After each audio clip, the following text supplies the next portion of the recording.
ఏమైంది? బుట్టికి ఎక్కడన్నా ఆడలేదు మొగలేదు ఉంటుంది చెప్పురి. ఇది ఏం కథలు పడతాడో ఏమో నాకైతే అర్థమే కాదు. బుట్టికి ఆడలేదు మొగలేదు ఉంటుంది ఎక్కడన్నా ఎందుకు ఉంటుంది? దానికి ఏముంది రాసి పెట్టుంది ఆడలేదు అని ఉంది. యూతాడు మళ్ళా కొండంగా ముఖం పెట్టుకోండి. ఏమైంది?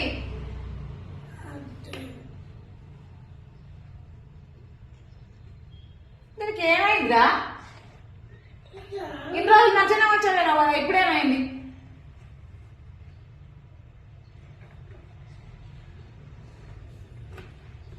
సప్పుడు అయ్యాడు మళ్ళీ. ఇడిదే ఇళ్ళ పెట్టి ఇడిదే